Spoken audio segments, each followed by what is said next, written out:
sihir ini juga termasuk perkara yang merusak kehidupan. Kita semua sama-sama maklum bahwa sihir sebenarnya bukan persoalan baru. Sejak sebelum datang Islam, sihir itu sudah ada.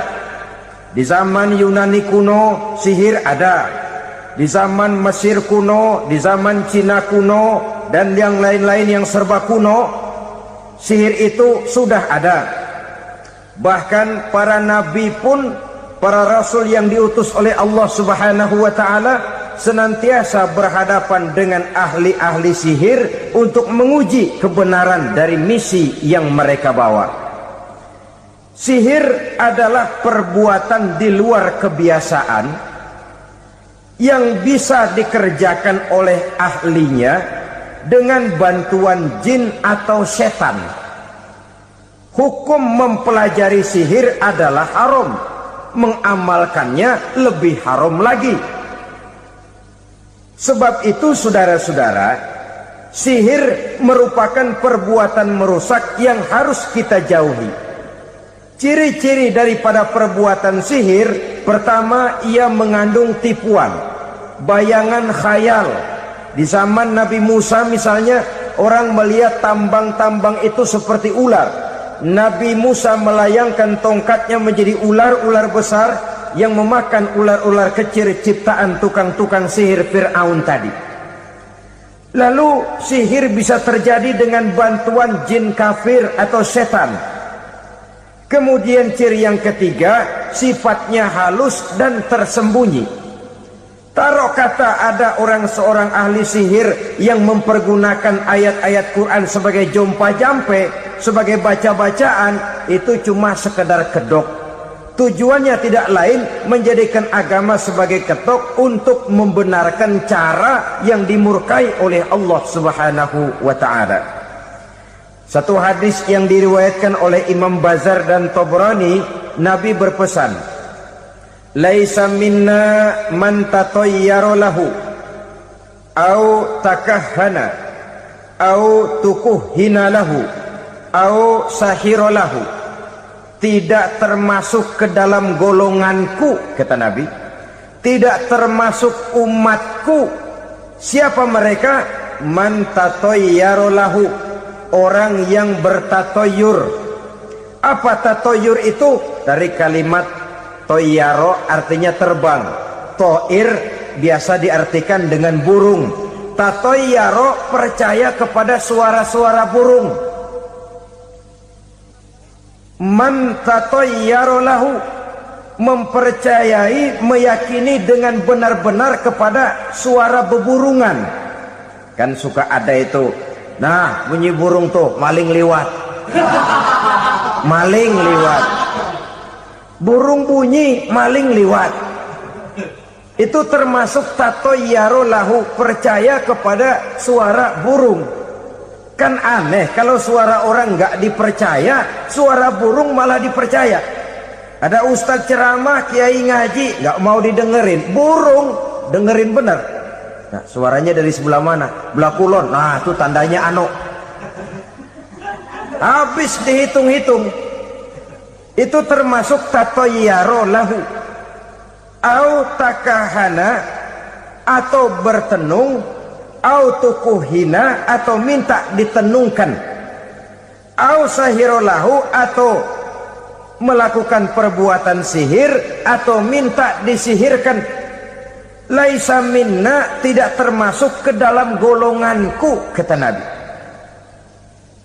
Sehingga dengan demikian saudara-saudara, menghadapi sihir dengan sihir sekalipun termasuk perbuatan yang tidak diajarkan oleh agama. Kita kan mempelajari sihir untuk jaga diri, tidak apa-apa.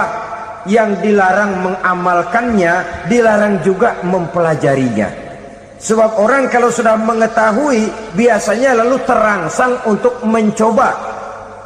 Kalau percobaannya berhasil, biasanya terangsang untuk coba lagi dan coba lagi. Pada akhirnya ketagihan, lalu beralih menjadi profesi, apalagi itu nanti bisa mendatangkan hasil uang. Saudara-saudara kaum muslimin rahimakumullah, kita manusia makhluk nyata, kita hidup di alam nyata, terikat oleh sunnatullah, causality. Oleh karenanya bagi kita keyakinan yang penuh, keikhlasan di dalam bertuhankan Allah, penyerahan diri sepenuhnya hanya kepadanya, itu sudah merupakan obat penangkal yang sangat ampuh agar kita tidak terkena penyakit-penyakit yang dibuat oleh setan dan para pembantunya.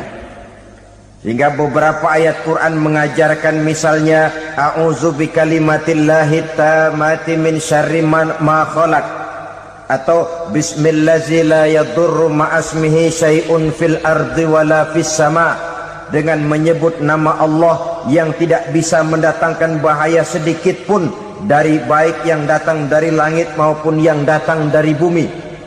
Jiwa yang kosong dari keyakinan yang penuh kepada Allah, jiwa yang penuh was-was dan ragu-ragu, itu yang mudah terserang oleh penyakit-penyakit yang dikerjakan oleh para tukang-tukang sihir, yaitu oleh setan dan seluruh para pembantunya.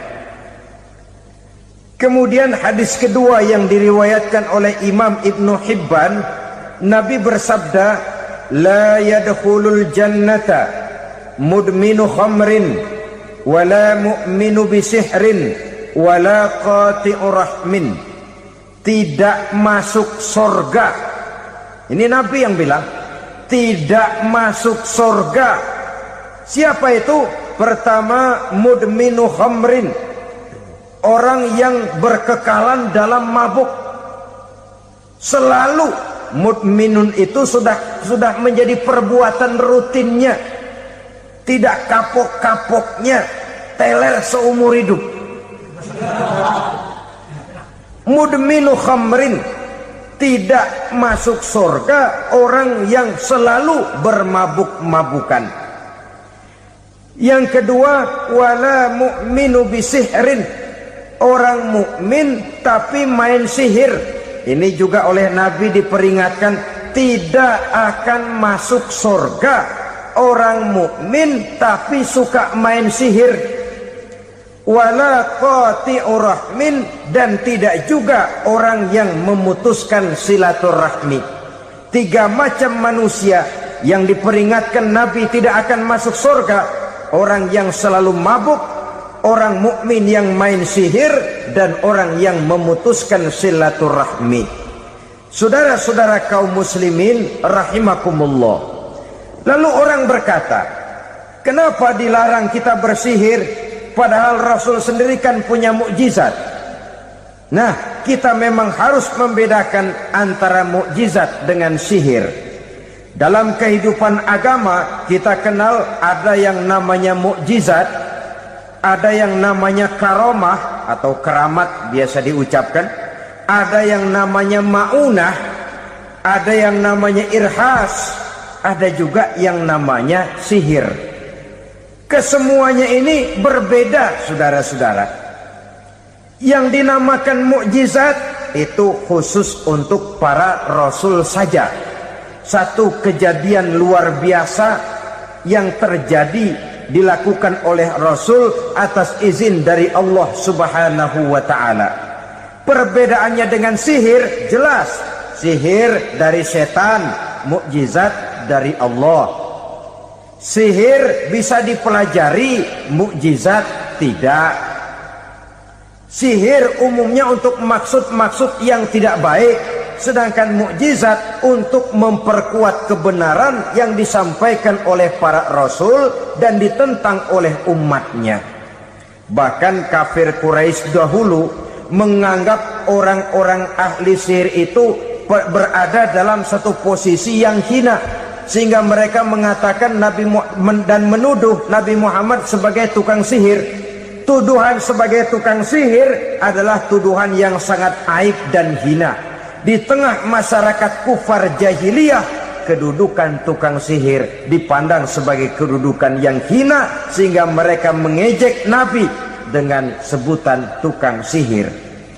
Jadi mukjizat hanya untuk Rasul saja. Kemudian karomah.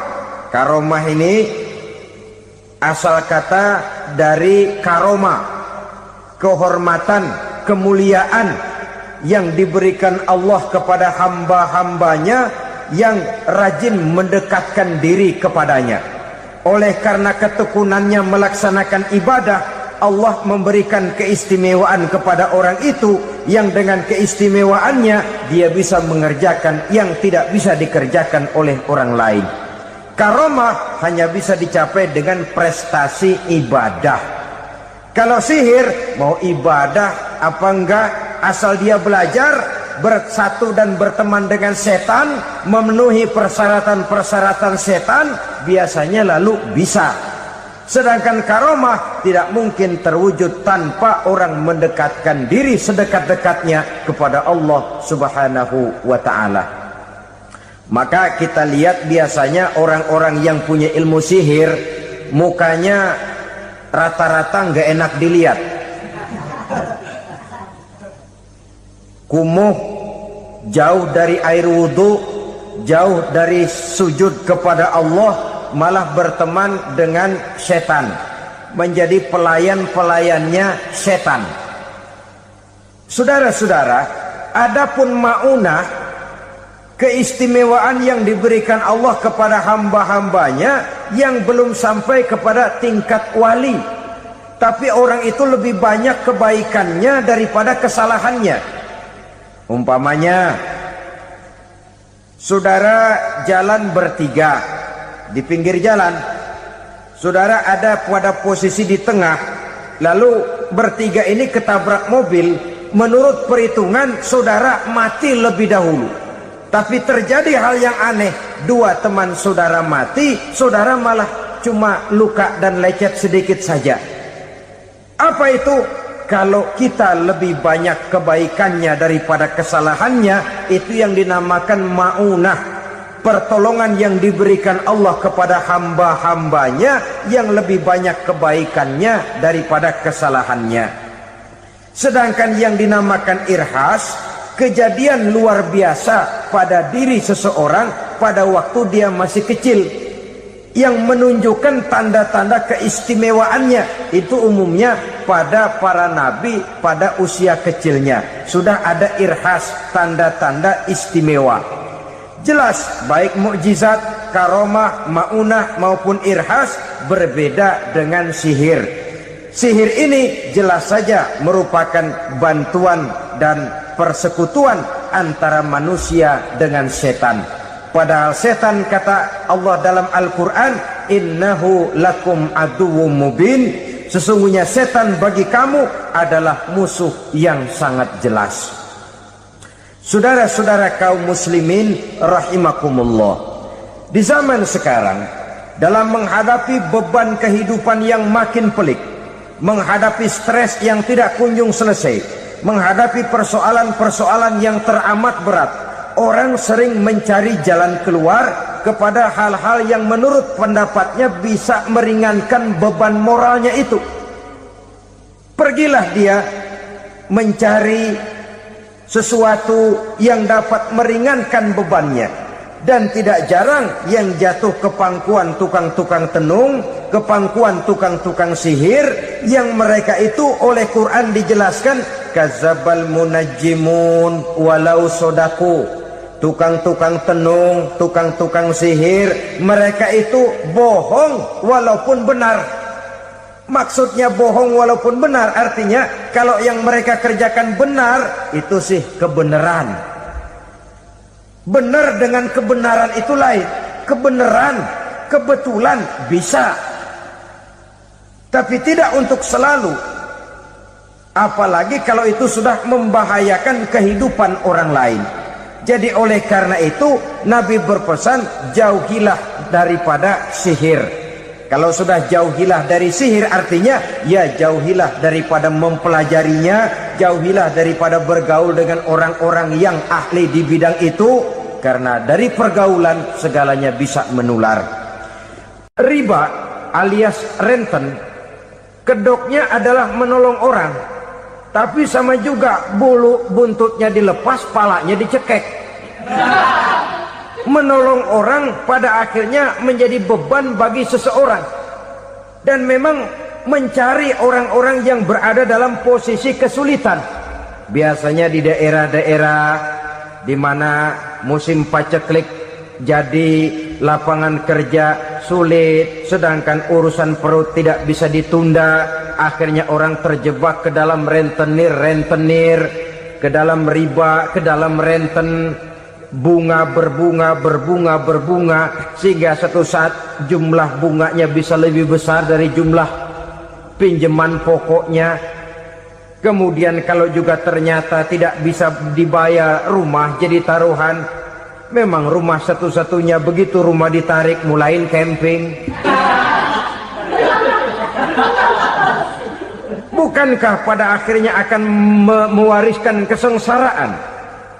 Oleh karena itu, kepada kita berusahalah jangan berhubungan dengan rentenir, jangan makan renten dan riba. Kepada mereka yang melaksanakan riba, walaupun mendatangkan keuntungan materi, tapi percayalah harta yang didapat dengan jalan riba tidak akan membawa keberkahan. Manakala tidak membawa keberkahan, dia tidak akan mendatangkan ketenangan di dalam kehidupan kita.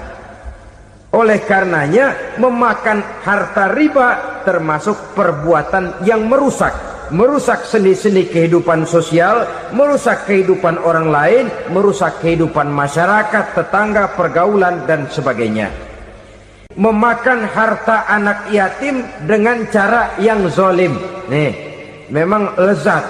Anak yatim itu nggak tahu urusan apa-apa. Kita diamanahkan untuk mengurusinya. Kadang-kadang dibentuklah panitia penyantunan yatim piatu. Yatimnya mah tetap kelaparan, panitianya yang pada gendut.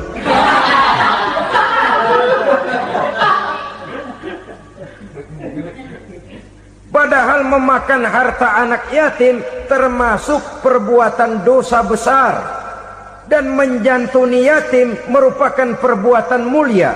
Nabi mengatakan, ana wa kafilul yatim kahataini yaumal qiyamah. Aku dan orang-orang yang menyantuni anak yatim seperti dua jari ini pada hari kiamat nanti. Dekat sekali. Jikalau ingin di hari akhir nanti dekat dengan Rasul, bersahabatlah dengan anak-anak yatim. Jadilah pengurus anak-anak yatim. Bangunlah panti-panti asuhan yatim. Pada saat bapak ibunya meninggal, kitalah yang menjadi orang tuanya. Bahkan sedemikian besar perhatian Islam terhadap anak-anak yatim ini, sehingga Quran memberikan peringatan, ara'aital ladzi yukadzibu bid-din fadzalikal ladzi yad'ul yatim wa la yahuddu ala tu'amil miskin. Tahukah kamu siapa orang yang mendustakan agama, beragama tapi dianggap dusta, salatnya dusta, puasanya dusta, karena agamanya sudah berdusta. Siapa mereka? Fadzalikal ladzi yad'ul yatim, orang yang menyia-nyiakan anak yatim, wala yahuddu ala tu'amil miskin, dan tidak pernah memberi makan kepada orang-orang yang menderita kemiskinan. Menyia-nyiakan, meninggalkan anak yatim termasuk perbuatan yang divonis kita sebagai orang yang mendustakan agama. Saudara-saudara kaum muslimin rahimakumullah, maka sangat dicela mengeksploitir anak-anak yatim, menjadikan mereka sebagai kedok untuk mencari kekayaan pribadi.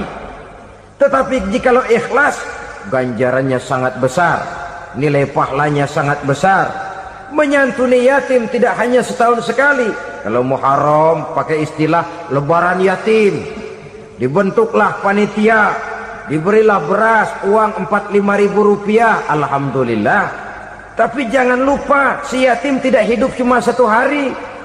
Dia tidak hidup cuma di bulan Muharram saja. Dia hidup 12 bulan dalam setahun. Sebagaimana anak-anak yang lain, dia juga berhak punya masa depan. Dia juga berhak menikmati bangku sekolah. Dia berhak mengenyam arti dan makna pendidikan. Dia berhak membekali diri dengan ilmu dan pengetahuan, seperti halnya anak-anak yang lain. Maka kita yang diberikan keluasan oleh Allah, ingatlah itu, bersahabatlah dengan anak-anak yatim, santuni mereka. Perkara setahun sekali di bulan Muharram, alhamdulillah, itu bagus, bin Thayyib alias baik. Tapi tentu dan tentu sekali lagi, si yatim tidak hanya hidup di bulan Muharram. Dia hidup 12 bulan dalam setahun, 24 jam di dalam sehari. Oleh karenanya, menyia-nyiakan mereka pada saat posisi kita memang mampu akan memojokkan kita dalam satu posisi di mana kita dianggap sebagai orang yang mendustakan agama. Memakan harta anak yatim dengan cara yang zolim. Bapaknya udah meninggal, kebunnya lebar, anaknya dikelecehin. Nah, dah kamu gak usah pusing, nanti saya yang ngurus. Akhirnya bukan ngurus, nguras. Si yatim mungkin tidak tahu bahwa dia disia-siakan, haknya diambil, miliknya dizolimi. Tapi Allah yang akan membalasnya dengan seadil-adilnya. Maka makan harta anak yatim biasanya balasannya tokcer bin paten. Nggak banyak selang tempo itu, nggak percaya cobain dah. Nyobain aja kan nggak bayar, umpama.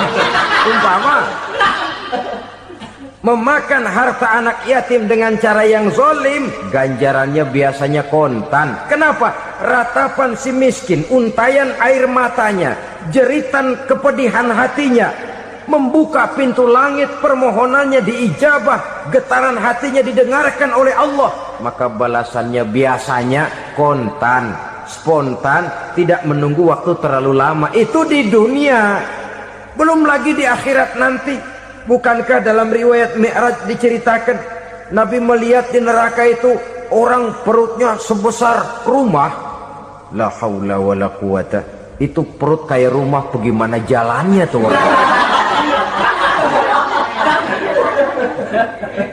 Dan memang gak jalan, diseret-seret oleh malaikat di neraka itu. Hancur perutnya, amburadul itu perut. Berantakan isinya, dibulatkan lagi, diseret lagi, hancur lagi, dibulatkan lagi. Sampai Nabi tanya, orang itu begitu berat siksanya kenapa ya Jibril? Itu Muhammad, waktu di dunia dulu rakus banget makan harta anak yatim. Begitu vonisnya, begitu menyedihkan nasibnya di akhirat. Tapi di dunia pun ketidakberkahan itu sudah membayangi kehidupannya. Oleh karena itu, kepada saudara-saudara yang mendapat titipan anak yatim, berbahagialah, karena semulia-mulia rumah adalah rumah yang di dalamnya ada anak yatim yang disantuni. Sehina-hina rumah adalah rumah di mana di dalamnya ada anak yatim yang disia-siakan.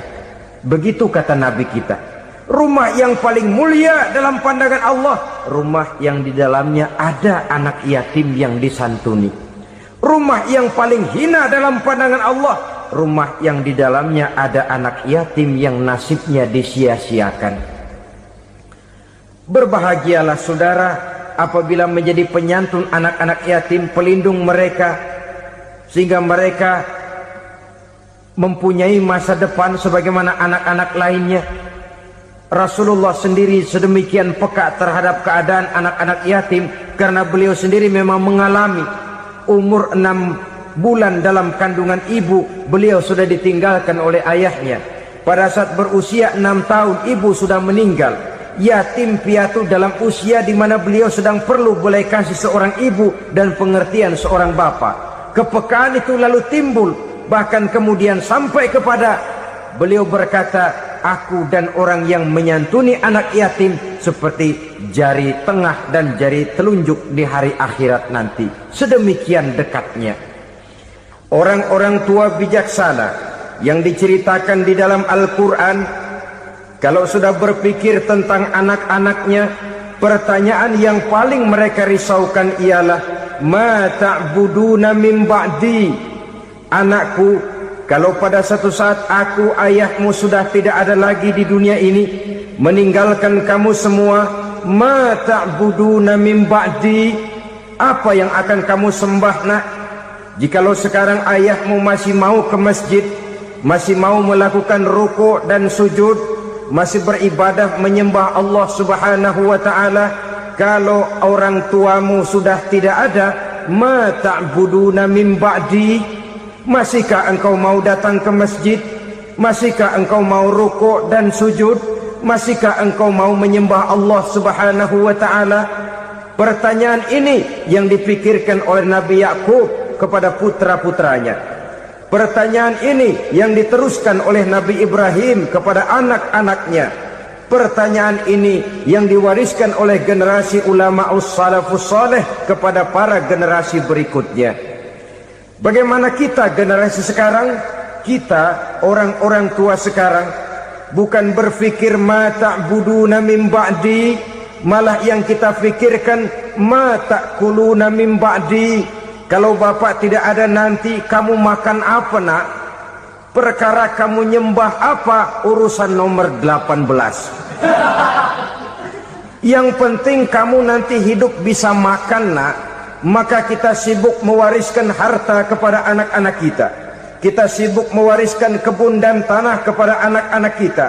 Kita sibuk mewariskan pabrik kepada anak-anak kita. Sementara kita lupa mewariskan intan yang paling mahal, mewariskan mutiara yang paling berharga, yaitu nilai iman kepada Allah Subhanahu wa ta'ala. Alangkah baiknya apabila warisan harta, warisan tanah dan kebun, warisan rumah dan pabrik didasari lebih dahulu dengan mewariskan nilai iman kepada Allah Subhanahu wa ta'ala. Sebagai orang-orang tua, kita boleh bersedih kalau anak kita tidak mengerti komputer. Kita boleh bersedih kalau anak kita tidak mengerti matematika. Kita boleh bersedih kalau anak kita tidak mengerti bahasa Inggris. Tapi sewajarnya lebih bersedihlah kita orang tua jikalau mempunyai anak yang tidak kenal Allah sebagai Tuhannya, yang kemudian tidak mau rukuk dan sujud kepada Allah Tuhannya. Itulah kemalangan yang paling malang bila kita meninggalkan generasi yang tidak bertauhid kepada Allah Subhanahu wa ta'ala. Betapapun anak kita tidak ngerti komputer, saudara, paling-paling kerugiannya cuma kerugian dunia. Masuk dia ke alam barzakh, munkar nakir tidak akan sempat tanya kau belajar komputer apa tidak. Kumpul dia di padang mahsyar, malaikat juga tidak akan tanya matematikamu nilainya berapa. Yang ditanya kau kenal Allah, kau rukuk dan sujud kepadanya, kau pernah datang ke masjid. Oleh karena itu sekali lagi, menjaga nilai iman tidak hanya untuk kita, tetapi juga mewariskannya kepada anak-anak kita, generasi yang akan datang. Sungguh kemalangan yang paling besar apabila kita meninggalkan anak-anak kita. Mereka kita tinggalkan lemah ekonominya, itu tidak baik. Mereka kita tinggalkan lemah otaknya, itu pun akan membuat mereka tertinggal oleh yang lain. Tapi yang paling celaka, jikalau kita tinggalkan mereka dalam kondisi lemah imannya, rapuh akidahnya, tidak baik dan tidak betul keyakinan hidupnya. Oleh karena itu Nabi berpesan, jauhilah 7 perkara yang merusak. Yang pertama, syirik kepada Allah Subhanahu wa ta'ala. Menyekutukan Allah baik dalam ucapan, dalam keyakinan ataupun dalam perbuatan. Ini perkara pertama yang termasuk 7 perusak besar di dalam kehidupan. Kalau sudah jatuh kita ke lembah syirik, bagaimanapun banyak kebaikan yang kita kerjakan, berjiwa sosial, bertangan pemurah, gemar menolong orang lain, kalau memang dasarnya syirik, maka seluruh kebaikan kita akan hancur, tidak akan ada nilainya dalam pandangan Allah Subhanahu wa ta'ala. Dalam pandangan manusia, mungkin kita dicatat sebagai orang sosial, gemar menolong orang lain, tidak berpangku tangan melihat orang yang mendapat kesulitan. Tapi oleh karena dasarnya syirik, dasarnya tidak mentauhidkan Allah, maka seluruh nilai kebaikan yang kita kerjakan tidak akan ada nilainya dalam pandangan Allah Subhanahu wa ta'ala. Maka jagalah iman kita, jangan sampai dihinggapi penyakit syirik yang bagaimana kecilnya sekalipun. Sekali lagi, baik syirik dalam bentuk ucapan, syirik dalam bentuk keyakinan, sampai kepada syirik dalam bentuk perbuatan, kita berhindar kepada sifat-sifat yang sedemikian itu. Karena apa? Dalam satu ayat Quran Allah Subhanahu wa taala menjelaskan, innallaha la yaghfiru ayyushraka bih wa yaghfiru ma duna dzalika liman yasha. Allah tidak akan memberi ampun kepada orang-orang yang menyekutukannya, tapi Allah masih mau memberikan ampun kepada dosa-dosa yang selain itu bagi orang-orang yang dikehendakinya. Dosa selain syirik, apabila kita bertaubat, Allah masih mau mengampuni. Tapi kalau sudah jatuh ke tempat syirik, itu sudah dosa yang tidak berampun. Taubatnya tidak lain melepas syirik, kembali kepada tauhid, berkeyakinan bahwa hanya ada Allah Subhanahu wa ta'ala, Tuhan satu-satunya yang lam yalid walam yulad walam yakul lahu kufuwan ahad. Tidak beranak, tidak pula diperanakkan, dan tidak satupun yang dapat menyerupai Tuhan Allah Subhanahu wa ta'ala. Saudara-saudara kaum muslimin rahimakumullah, bahwa kita di zaman sekarang memang tidak menyembah berhala, ya. Bahwa kita tidak berterang-terangan mengatakan Tuhan lebih dari satu, memang. Bahwa kita tidak berkeyakinan Tuhan itu punya anak atau diperanakkan, tentu. Tapi dalam perbuatan dan i'tiqad, kita kadang-kadang jatuh tanpa kita sadari ke tempat yang bernama syirik ini. Oleh karenanya, di zaman di mana teknologi makin canggih, di mana kemajuan pembangunan makin menjangkau berbagai aspek kehidupan, diperlukan keseimbangan antara kemajuan fisik material dengan kemajuan mental spiritual. Apabila tidak ada keseimbangan, yang terwujud tentulah kepincangan, yang diawali dengan pincangnya cara kita berpikir, sehingga pada akhirnya akan mengarah kepada pincangnya cara kita berbuat dan bertindak di dalam kehidupan kita. Oleh karena itu Nabi berpesan, jauhilah sifat syirik, karena syirik merupakan dosa yang teramat besar. Ini sifat merusak yang pertama. Yang kedua, kata Nabi, wasihra, jauhilah sihir.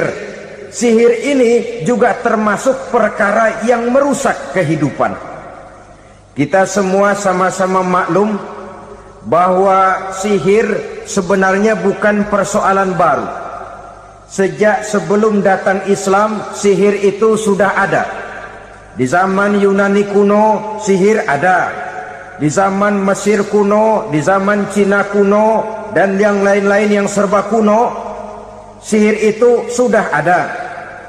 Bahkan para nabi pun, para rasul yang diutus oleh Allah Subhanahu wa ta'ala, senantiasa berhadapan dengan ahli-ahli sihir untuk menguji kebenaran dari misi yang mereka bawa.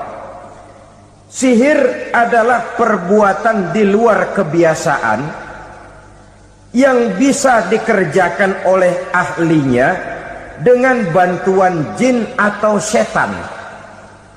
Hukum mempelajari sihir adalah haram, mengamalkannya lebih haram lagi.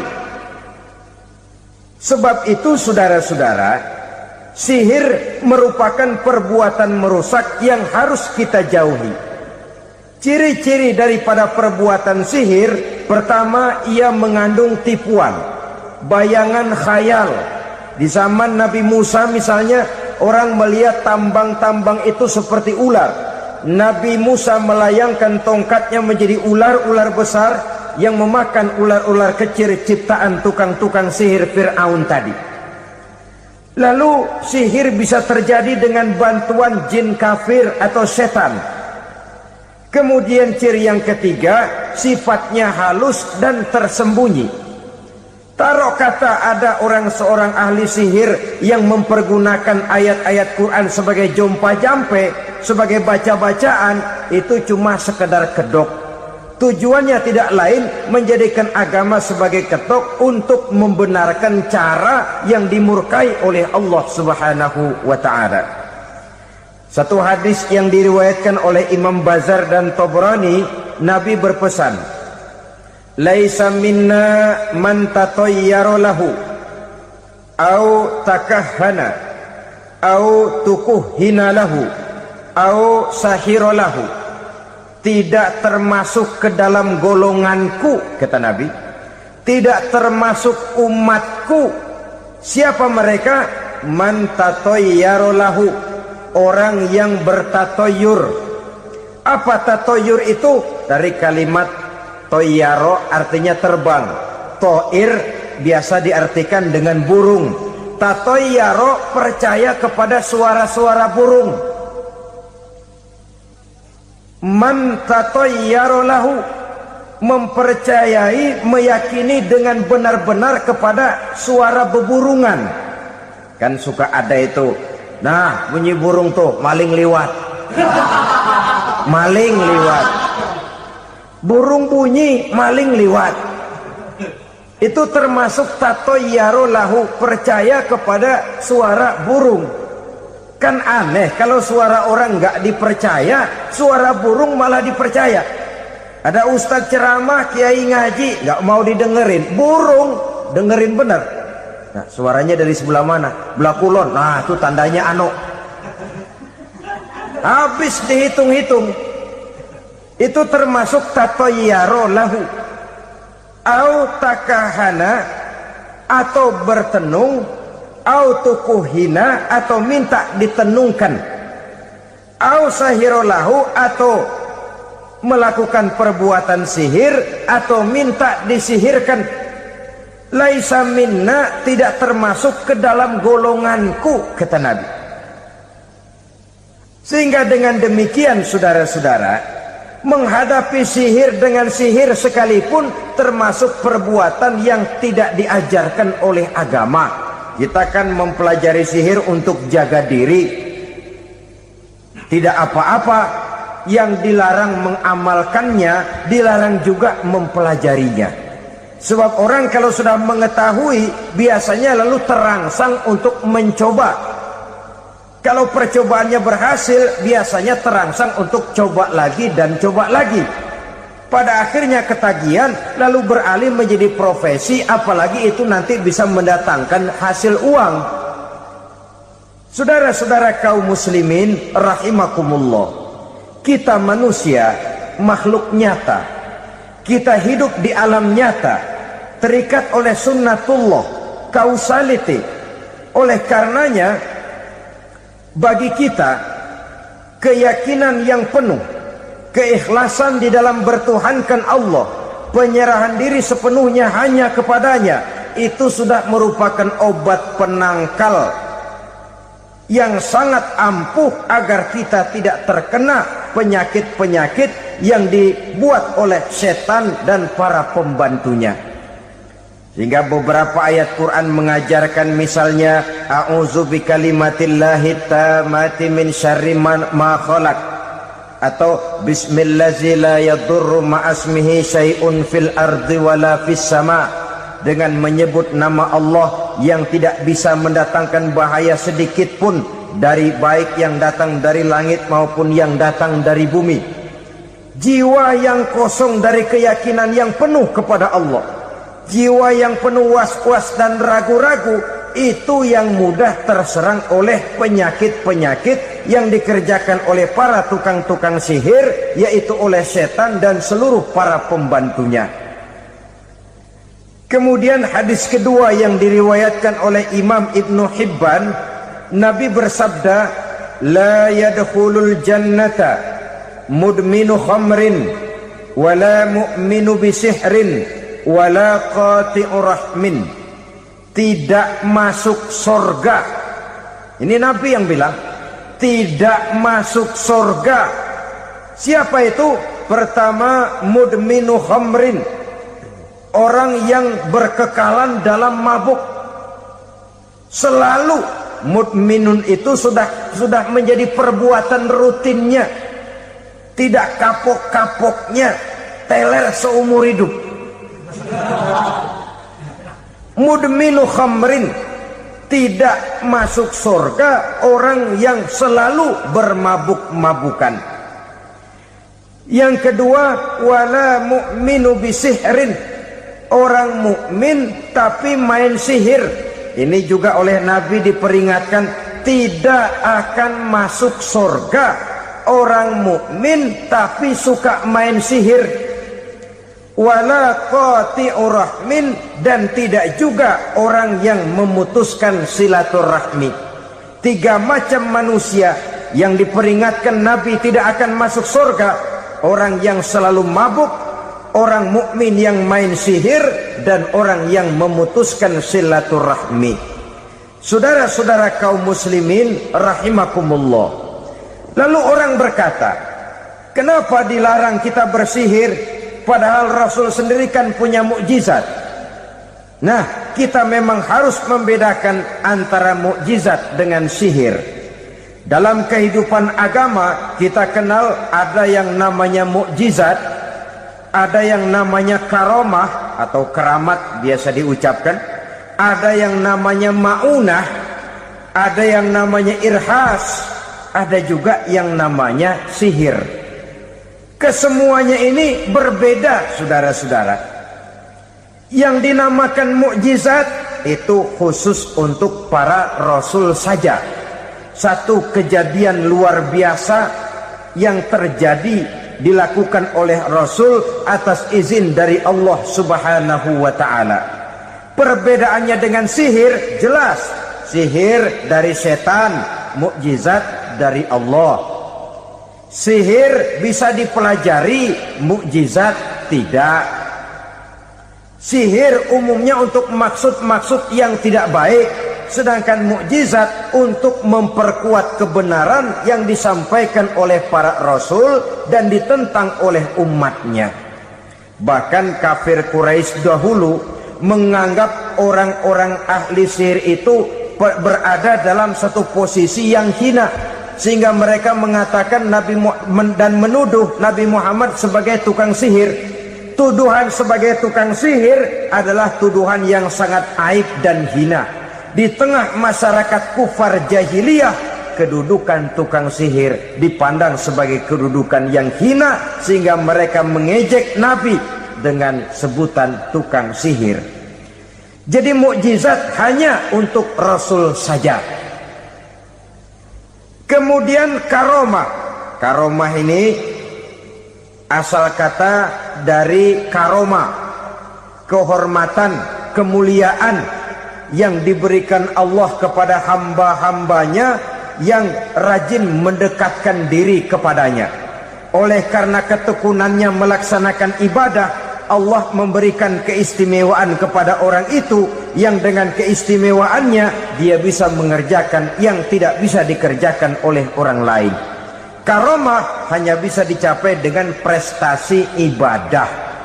Kalau sihir, mau ibadah apa enggak, asal dia belajar, bersatu dan berteman dengan setan, memenuhi persyaratan-persyaratan setan, biasanya lalu bisa. Sedangkan karomah tidak mungkin terwujud tanpa orang mendekatkan diri sedekat-dekatnya kepada Allah Subhanahu wa ta'ala. Maka kita lihat biasanya orang-orang yang punya ilmu sihir, mukanya rata-rata nggak enak dilihat. Kumuh, jauh dari air wudhu, jauh dari sujud kepada Allah, malah berteman dengan setan, menjadi pelayan-pelayannya setan. Saudara-saudara, adapun maunah, keistimewaan yang diberikan Allah kepada hamba-hambanya yang belum sampai kepada tingkat wali, tapi orang itu lebih banyak kebaikannya daripada kesalahannya. Umpamanya, saudara jalan bertiga di pinggir jalan, saudara ada pada posisi di tengah, lalu bertiga ini ketabrak mobil. Menurut perhitungan saudara mati lebih dahulu, tapi terjadi hal yang aneh, dua teman saudara mati, saudara malah cuma luka dan lecet sedikit saja. Apa itu? kalau kita lebih banyak kebaikannya daripada kesalahannya, itu yang dinamakan ma'unah, pertolongan yang diberikan Allah kepada hamba-hambanya yang lebih banyak kebaikannya daripada kesalahannya.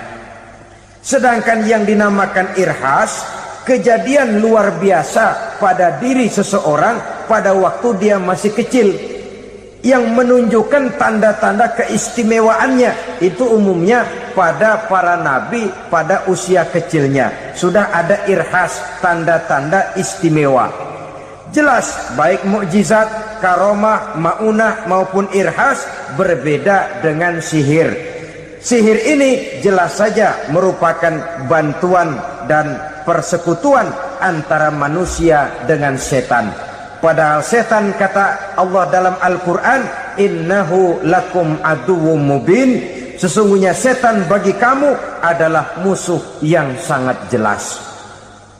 Saudara-saudara kaum muslimin rahimakumullah, di zaman sekarang dalam menghadapi beban kehidupan yang makin pelik, menghadapi stres yang tidak kunjung selesai, menghadapi persoalan-persoalan yang teramat berat, orang sering mencari jalan keluar kepada hal-hal yang menurut pendapatnya bisa meringankan beban moralnya itu.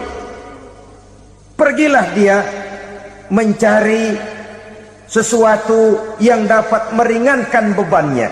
Dan tidak jarang yang jatuh ke pangkuan tukang-tukang tenung, ke pangkuan tukang-tukang sihir, yang mereka itu oleh Quran dijelaskan kadzabal munajjimun walau sodaku. Tukang-tukang tenung, tukang-tukang sihir, mereka itu bohong walaupun benar. Maksudnya bohong walaupun benar, artinya kalau yang mereka kerjakan benar, itu sih kebenaran. Benar dengan kebenaran itu lain. Kebenaran, kebetulan bisa, tapi tidak untuk selalu. Apalagi kalau itu sudah membahayakan kehidupan orang lain. Jadi oleh karena itu Nabi berpesan, jauhilah daripada sihir. Kalau sudah jauhilah dari sihir, artinya ya jauhilah daripada mempelajarinya, jauhilah daripada bergaul dengan orang-orang yang ahli di bidang itu, karena dari pergaulan segalanya bisa menular. Baiklah saudara, ini yang kedua. Yang ketiga pesan Nabi, wa qatlan nafsil lati harramallahu illa bil haq, membunuh orang lain dengan cara yang tidak benar, membunuh orang yang diharamkan oleh Allah Subhanahu wa taala untuk melakukannya kecuali dengan alasan yang benar. Kita tahu Islam adalah agama damai, sesuai dengan namanya. Ia tidak dikembangkan dengan pedang dan kekerasan. Ia dikembangkan dengan keteladanan dan tuntunan moral. Oleh karena Islam bukan agama kekerasan, Islam pun tidak mementingkan dan mengajarkan kekerasan kecuali dengan alasan yang benar dan bisa dipertanggungjawabkan. Membunuh dengan sengaja, menghilangkan nyawa orang lain tanpa alasan yang bisa dibenarkan adalah merupakan dosa besar dan satu di antara 7 perkara yang bisa mendatangkan kerusakan dalam kehidupan dan yang hendaknya harus kita jauhi.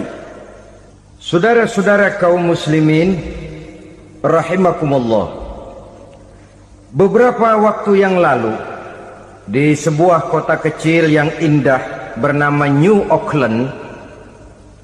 Saudara tahu New Auckland? Tuh dari Gunung Kidul masih ngidul lagi. Pernah diadakan satu seminar yang membicarakan bagaimana menyelamatkan masyarakat manusia dari bahaya Perang Dunia Ketiga. Diperkirakan kalau terjadi Perang Dunia Ketiga, manusia tidak akan tersisa. Sebab apa? Pada waktu itu cadangan nuklir yang dimiliki oleh bersama Amerika dan Rusia konon sudah sanggup memusnahkan 6 miliar manusia pada saat jumlah manusia baru 5 miliar. Jadi kelebihan nuklir dunia ini. Kalau terjadi Perang Dunia Ketiga, sulit manusia untuk tersisa. Maka dibahaslah di dalam seminar itu, wah, supaya tidak terjadi perang dunia ketiga, maka perlombaan membuat senjata-senjata canggih, alat-alat pembunuh modern harus segera dibatasi. Dibahas, tidak mungkin kita membatasi perlombaan membuat senjata. Kenapa? Makin maju ilmu dan teknologi, makin canggih senjata yang ditemukan. Atom sudah meningkat menjadi nuklir, nuklir sudah meningkat menjadi neutron, dan kita tahu bom yang bernama neutron ini bom yang cukup membunuh tanpa perlu merusak. Artinya kalau dia diledakkan di kota kita ini, bangunan utuh, jembatan tidak ambruk, rumah-rumah tetap berdiri, tapi semua yang bernama hidup mati. Itu katanya lebih sopan dari bom atom. Sebab kalau si atom ini sudah membunuh, merusak pula. Neutron cukup membunuh saja tanpa perlu merusak. Jadi majunya senjata-senjata teknologi sebagai akibat yang logis dari kemajuan ilmu pengetahuan ini tidak bisa kita batasi. Dan memang sebenarnya yang bahaya bukan senjatanya, tapi manusia yang mengendalikan senjata itu. Mereka kembali kepada prinsip the man behind the gun. Bukan senjatanya yang bahaya, tapi manusia yang mengendalikan senjata itu yang bahaya. Walaupun senjatanya modern, katakanlah model M16 umpamanya, kalau yang mengendalikannya orang beriman, insya Allah aman. Tapi biar megang cuma senapan angin, kalau yang megang orang brutal, ngeri kita deket-deket. Apalagi kalau memang bukan ahlinya menggunakan senjata, bisa ngeker kaki kena jidat.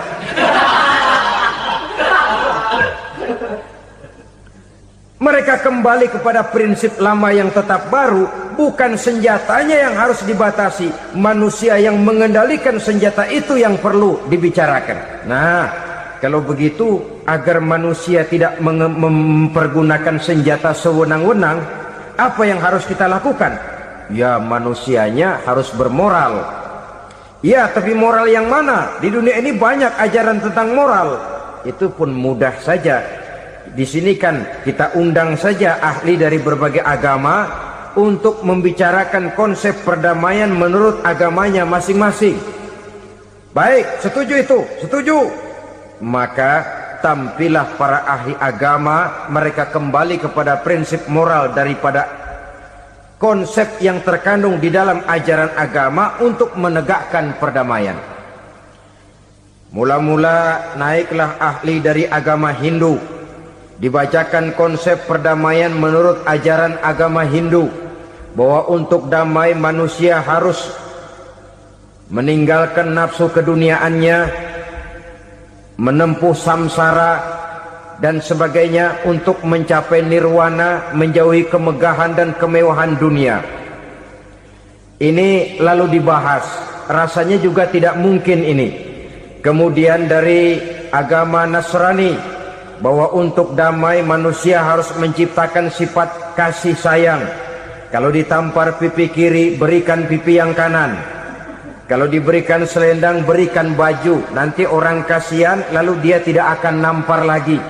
Ketika ini dibahas, ternyata rasanya pun tidak mungkin bisa diterima. Karena apa? Di zaman sekarang orang ditampar pipi kiri, dikasih pipi kanan. Bukan kasihan, gemes. Damai belum tentu, bonyok udah jelas. Lalu ketika dibacakan konsep perdamaian menurut Quran, di mana disampaikan ayat wa jazaa'u sayyi'atin sayyi'atun misluha faman afa wa aslaha fa ajruhu 'ala Allah. Balasan terhadap satu kejahatan adalah kejahatan yang seimbang, tetapi barang siapa yang memberi maaf dan mencari jalan damai, itulah yang terbaik dan akan mendapat pahala dari Allah Subhanahu wa ta'ala. Kamu tidak salah ditampar pipi kirimu, tampar lagi pipi kirinya sekeras dia menampar pipi kirimu. Nanti orang tidak mau menampar kita karena dia tahu kalau dia tampar kita, dia akan menderita tamparan sekeras dia menampar kita. Akan terjadilah prinsip saling hormat menghormati, tidak saling ganggu, tidak saling usil, tidak saling jahil. Atas dasar ini perdamaian bisa ditegakkan. Mereka bisa menerima konsep ini, tapi kemudian seminar ditutup tanpa satu keputusan resmi.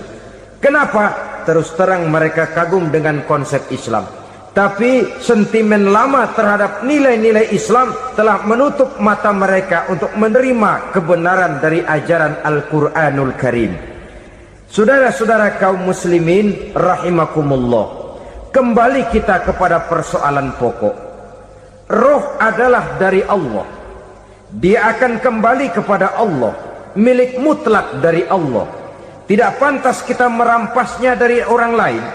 Tidak wajar kita menghilangkannya tanpa alasan yang dibenarkan oleh agama. Di zaman sekarang, akibat persaingan hidup yang makin tajam, lapangan kerja yang makin sulit, tensi ekonomi yang makin tinggi, atau karena nilai moral yang makin rendah, atau juga karena rapuhnya pegangan orang kepada agama, nyawa rasanya sudah sedemikian murahnya. Berbagai kasus membuat berdiri bulu roma kita. Ada mayit, ada manusia dipotong 6, dicincang macam kambing. Ada yang dipotong 5, ada yang dipotong 13, dikardusin, dibuang ke tempat sampah. Inna lillahi wa inna ilaihi raji'un. Gejala apa ini? Kanibalisme.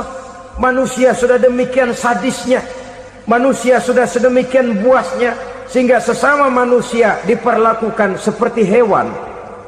Padahal hewan sendiri belum pernah macan makan macan, bagaimanapun buasnya macan. Belum pernah serigala memakan serigala, bagaimanapun brutalnya serigala. Tetapi manusia makan manusia di zaman sekarang kadang jadi kenyataan dalam kehidupan kita. Kadang persoalannya remeh saja. Soal uang 200 perak, pisau bicara, nyawa melayang. Soal rokok sebatang, celurit bicara, nyawa melayang. Soal-soal yang sama sekali tidak prinsip, begitu mudah kita menghilangkan nyawa orang lain. Padahal Nabi pernah memperingatkan, apabila dua orang muslim sudah berkelahi dan berbunuh-bunuhan, al-qatil wal maqtul finnar, yang membunuh dan yang terbunuh dua-duanya neraka.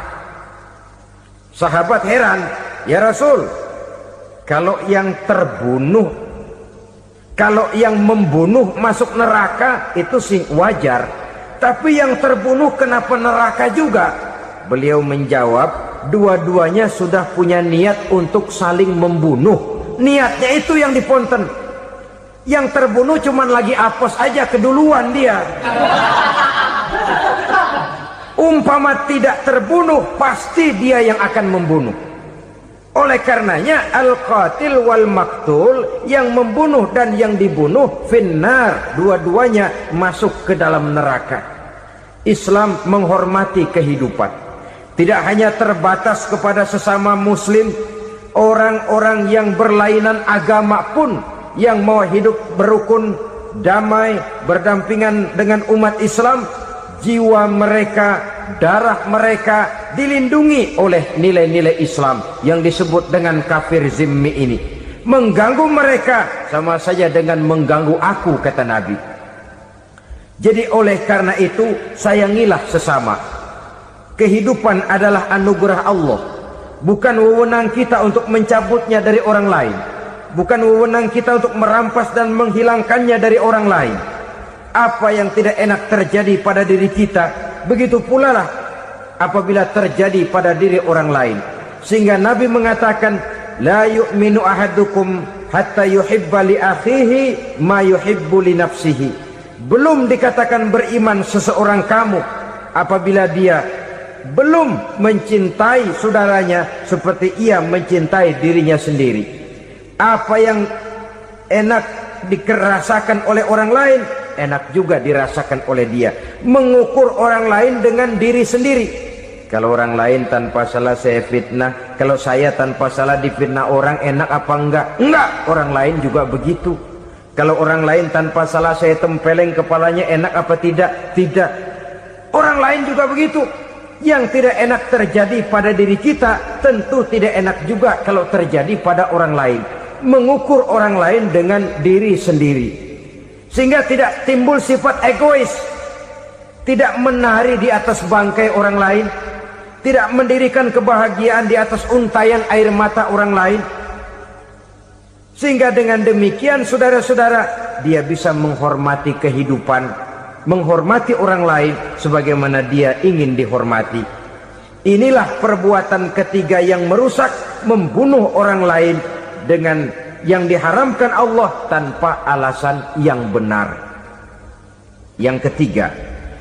Kemudian yang keempat, perbuatan merusak wa aklar riba, makan riba.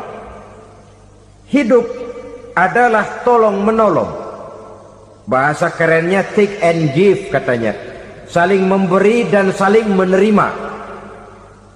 Nabi mengajarkan man kuraba kurbatan min kurabid dunya karaballahu lahu kurbatan min kurabi yaumal qiyamah wallahu fi aunil abdi madamal abdu fi auni akhihi. Siapa yang meringankan beban dari beban-beban yang derita seseorang di dalam kehidupan dunia, Allah akan meringankan bebannya daripada beban-beban yang harus dipikulnya di hari kiamat nanti.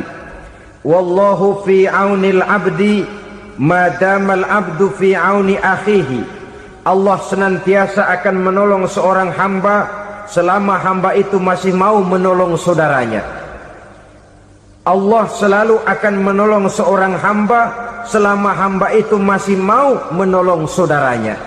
Apabila kita sudah berpangku tangan terhadap kesulitan orang lain, biasanya pun pada saat kita mendapat kesulitan, kita akan sulit juga memperoleh pertolongan. Nah, riba alias renten, kedoknya adalah menolong orang, tapi sama juga bulu buntutnya dilepas, palanya dicekek. Menolong orang pada akhirnya menjadi beban bagi seseorang. Dan memang mencari orang-orang yang berada dalam posisi kesulitan, biasanya di daerah-daerah di mana musim paceklik, jadi lapangan kerja sulit, sedangkan urusan perut tidak bisa ditunda. Akhirnya orang terjebak ke dalam rentenir, ke dalam riba, ke dalam renten. Bunga berbunga, sehingga satu saat jumlah bunganya bisa lebih besar dari jumlah pinjaman pokoknya. Kemudian kalau juga ternyata tidak bisa dibayar, rumah jadi taruhan. Memang rumah satu-satunya, begitu rumah ditarik mulain camping. Bukankah pada akhirnya akan mewariskan kesengsaraan? Oleh karena itu, kepada kita berusahalah jangan berhubungan dengan rentenir, jangan makan renten dan riba. Kepada mereka yang melaksanakan riba, walaupun mendatangkan keuntungan materi, tapi percayalah harta yang didapat dengan jalan riba tidak akan membawa keberkahan. Manakala tidak membawa keberkahan, dia tidak akan mendatangkan ketenangan di dalam kehidupan kita. Oleh karenanya, memakan harta riba termasuk perbuatan yang merusak sendi-sendi kehidupan sosial, merusak kehidupan orang lain, merusak kehidupan masyarakat, tetangga, pergaulan dan sebagainya. Yang kelima, wa akla malil yatim, memakan harta anak yatim dengan cara yang zalim. Nih, memang lezat. Anak yatim itu nggak tahu urusan apa-apa. Kita diamanahkan untuk mengurusinya. Kadang-kadang dibentuklah panitia penyantunan yatim piatu. Yatimnya mah tetap kelaparan, panitianya yang pada gendut.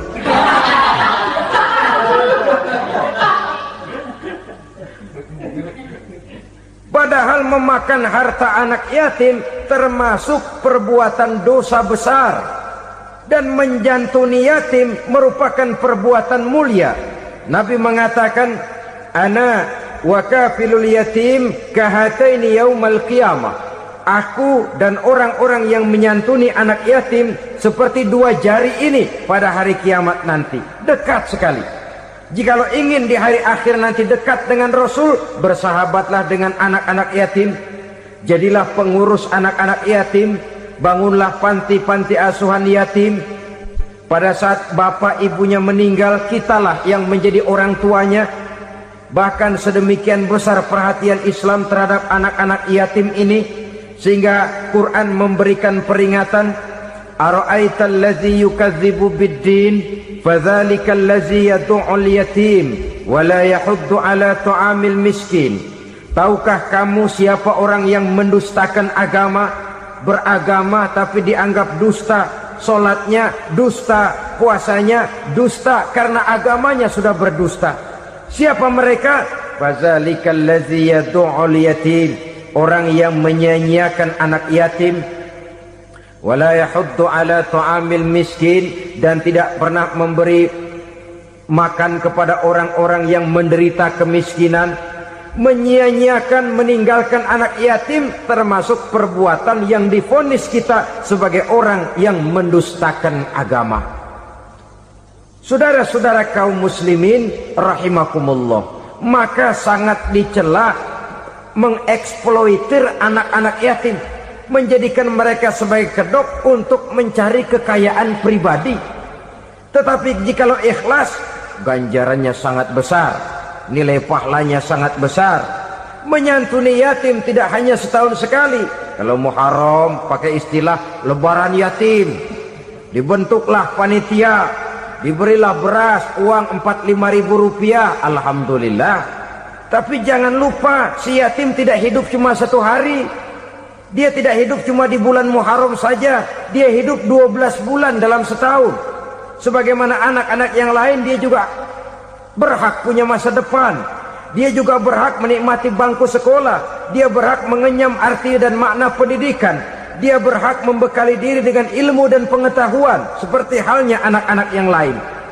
Maka kita yang diberikan keluasan oleh Allah, ingatlah itu, bersahabatlah dengan anak-anak yatim, santuni mereka. Perkara setahun sekali di bulan Muharram, alhamdulillah, itu bagus, bin Thayyib alias baik. Tapi tentu dan tentu sekali lagi, si yatim tidak hanya hidup di bulan Muharram. Dia hidup 12 bulan dalam setahun, 24 jam di dalam sehari.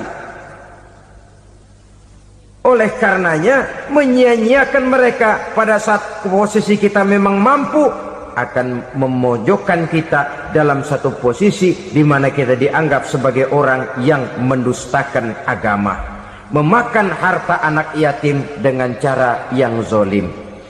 Bapaknya udah meninggal, kebunnya lebar, anaknya dikelecehin. Nah, dah kamu nggak usah pusing, nanti saya yang ngurus. Akhirnya bukan ngurus, nguras. Si yatim mungkin tidak tahu bahwa dia disia-siakan, haknya diambil, miliknya dizolimi. Tapi Allah yang akan membalasnya dengan seadil-adilnya. Maka makan harta anak yatim biasanya balasannya tokcer bin paten. Nggak banyak selang tempo itu, nggak percaya cobain dah. Nyobain aja kan nggak bayar, umpama memakan harta anak yatim dengan cara yang zolim, ganjarannya biasanya kontan. Kenapa? Ratapan si miskin, untayan air matanya, jeritan kepedihan hatinya, membuka pintu langit, permohonannya diijabah, getaran hatinya didengarkan oleh Allah, maka balasannya biasanya kontan, spontan, tidak menunggu waktu terlalu lama. Itu di dunia, belum lagi di akhirat nanti. Bukankah dalam riwayat Mi'raj diceritakan Nabi melihat di neraka itu orang perutnya sebesar rumah? La haula wala quwata. Itu perut kayak rumah, bagaimana jalannya tuh orang?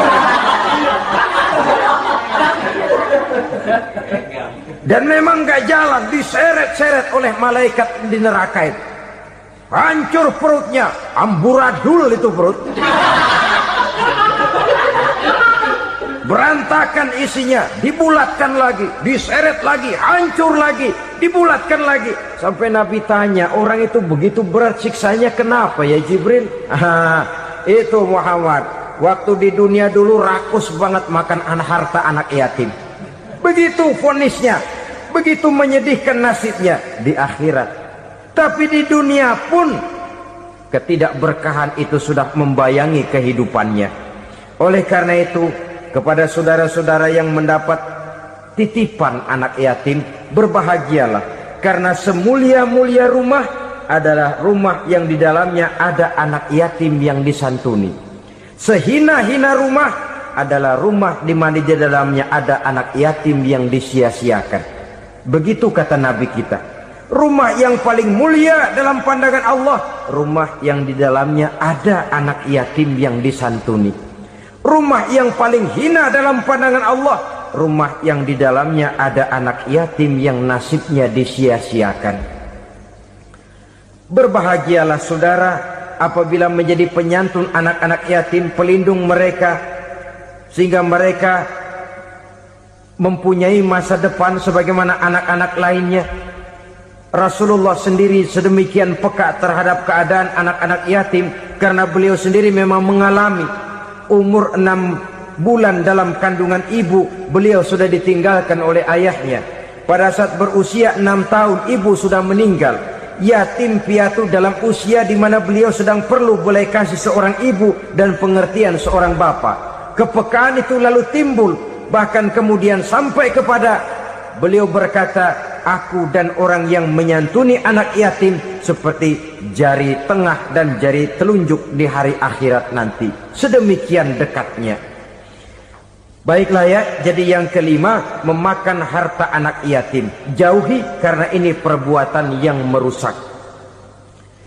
Yang keenam, watawalli yaumaz zahfi, melarikan diri pada hari pertempuran. Apa ini? Khianat. Tidak konsekuen dengan konsep perjuangan. Pada mulanya keras benar teriak, berantas korupsi, ganyang korupsi, cuma karena belum dapat giliran.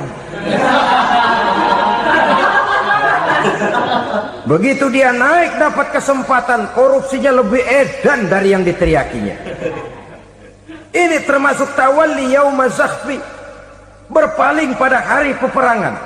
Di saat menghadapi musuh, kalau belum kelihatan musuh, teriaknya nyaring bener. Jangan takut demi kebenaran sampai titik darah yang paling penghabisan. Musuh belum kelihatan. Begitu musuh sudah kelihatan, paling dulu lari ke belakang.